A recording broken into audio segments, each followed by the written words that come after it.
మధ్యప్రదేశ్లో Tagore cinema scene repeat అయింది. రత్లాం జిల్లాలోని గీతాదేవి ఆసుపత్రిలో ఓ పేషెంట్ కోమాలోకి వెళ్లాడంటూ ఐసీయూలో ఉంచి డాక్టర్లు భారీగా డబ్బులు డిమాండ్ చేశారు.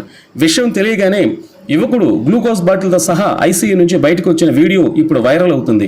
మధ్యప్రదేశ్లోని కొందరు డాక్టర్లు అలాగే కొన్ని ప్రైవేట్ ఆసుపత్రులు డబ్బుల కోసం జనాల ప్రాణాలతో చెలగాటమాడుతూనే ఉన్నాయి. కనీసం మానవత్వం చూపించకుండా డబ్బు పిచ్చితో లేనిపోని జబ్బులను అమాయకులకు అంటగడుతూ లక్షలు దోచుకుంటూ దారుణాలకు పాల్పడుతున్నారు. ఇక చనిపోయిన శవాల మీద పేలాలు ఏరుకుంటున్న సామెతను నిజం చేసే సంఘటనలు ఎన్నెన్నో హాస్పిటల్స్లో తారసపడుతున్నాయి.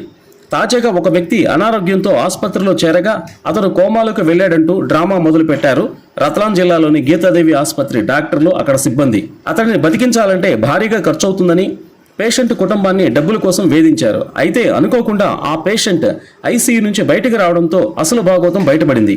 ఈ మేరకు మధ్యప్రదేశ్ రత్లాం జిల్లాలోని గీతాదేవి ఆసుపత్రిలో ఈ నాటకీయ సంఘటన చోటు చేసుకుంది. బంధువులు రోగిని ఆసుపత్రిలో చేర్చి చికిత్స అందించాలని డాక్టర్లను వేడుకున్నారు. ఇప్పటికే పలు దఫాలుగా బిల్లులు చెల్లించారు. అయితే గత 2 రోజులుగా ఆ యువకుడు కోమాలోకి వెళ్లాడని డాక్టర్లు కుటుంబ సభ్యులకు చెప్పారు. అలాగే ఆసుపత్రి సిబ్బంది డబ్బులు డిమాండ్ చేశారు. ఈ క్రమంలోనే విషయం తెలుసుకున్న పేషెంట్ అకస్మాత్తుగా గ్లూకోజ్ బాటిల్తో సహా బయటకు వచ్చాడు. ఇందుకు సంబంధించిన వీడియోలు వైరల్ అవుతున్నాయి. నెటిజన్లు ఆసుపత్రి సిబ్బందిపై మండిపడుతున్నారు. ప్రభుత్వం నిందితులపై కఠినమైన చర్యలు తీసుకోవాలని నెటిజన్లు డిమాండ్ చేస్తున్నారు.